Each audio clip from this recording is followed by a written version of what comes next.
السلام علیکم ورحمت الله وبرکاته ومغفرته. محترم پوښتنه کړې ده چې هغه کوم حیوانات دي چې جنت ته به ننوځي.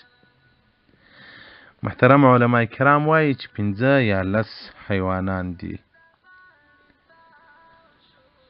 اوښه د رسول الله صلی الله علیه وسلم ده، او هغه اوښه د صالح علیه السلام ده، او هغه سخوندر د ابراهیم علیه السلام دی چې هغه میلمنو ته یې حلال کړي، چې هغه میلمانه ملائکې وي چې په هغو کې وي جبرائیل امین.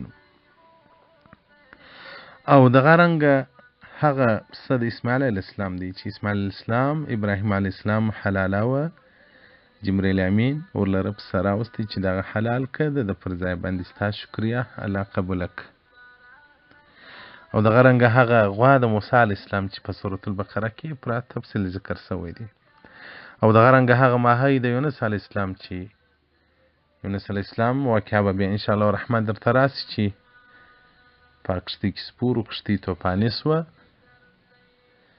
نو بیا قوم هغه خلکو د کښتۍ دا خبره وکوله چې هر هغه څوک چې د خپل بادار څخه بغاوت وکړي د هغه په خاطر کښتۍ هلاکېږي. دوی ما بغاوت کړی دی، اوبو ته یې ځان وغورځوه، هغه ماهي تېر کړئ، 40 ورځې د ماهي په نسل کې و.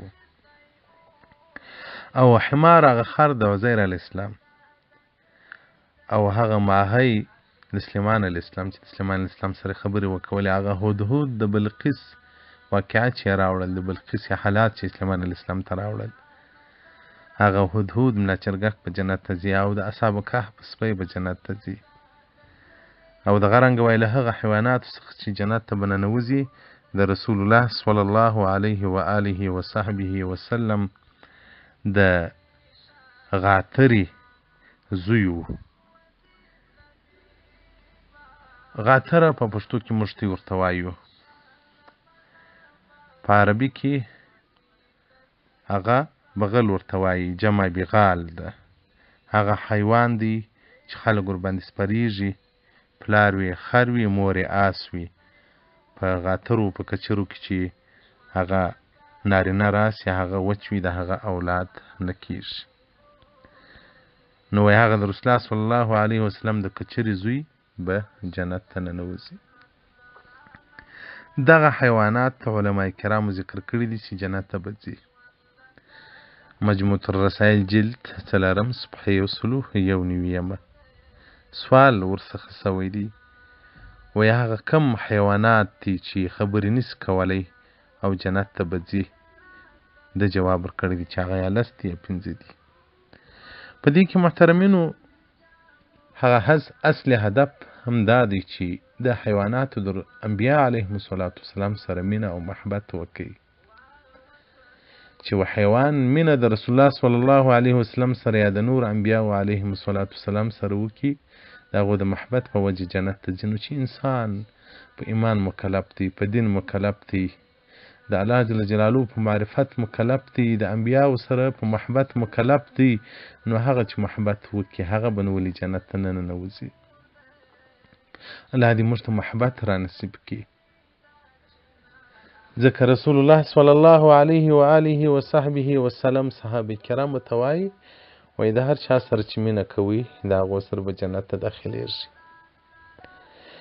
یو صحابي راځي رسول الله صلی الله علیه وسلم ته وایي چې یا رسول الله علیک الصلاة والسلام، په جنت کې خو ستا مقام لوړ دی او موږ ستا امتیان یو، دلته خو موږ ستا ملاقات اسانه کولی سو، هلته به بیا موږ ستا ملاقات څنګه کوو؟ رسول الله صلی الله علیه وسلم څه ورته وایي؟ وایي چې د هر چا سره دې مینه وه د هغه سره به په جنت کې. نو د صحابه کرامو اعمال هم نیک و، محبت او مینه یې هم تر عقل وتلې وه. خو له بده مرغه زموږ ستاسو په اعمالو کې هم ډېره کوتاهي ده او په محبت کې هم ډېره کوتاهي ده، محبت نه لرو. لله الحمد، الله دې راضي وي. خدمت مې د محبت تر عنوان لاندې شروع کړی دی. دا نن یو محترم پیغام راته پرېښی و. المولوي صاحب رسول الله صلی الله علیه وسلم پیشوا دی، امتیان یو، په ورځو را په یادېده اعلانه په د لمانځه کې چې به مو درود وایو نو خوا د وایو مو نور دا نه و چې موږ درود ووایو یا د ده فکر سوچ له ځان سره پیدا کړو. دا چې تاسو سره ملګري سو په ځای له درود اورو 115 یا 4 برخه مو واورېدله. زموږ په ژوند کې ستر انقلاب راغلی. اوس وایي درود ډېر وایو او په زړه کې مو مینې ته ځای ورکړی دی. الله جل جلاله دې زموږ ستاسو شغل و فکر ټول د رسول الله صلی الله علیه وسلم محبت کې په دې محبت کې څومره خوند دی او څومره نجات. والسلام علیکم ورحمة الله وبرکاته.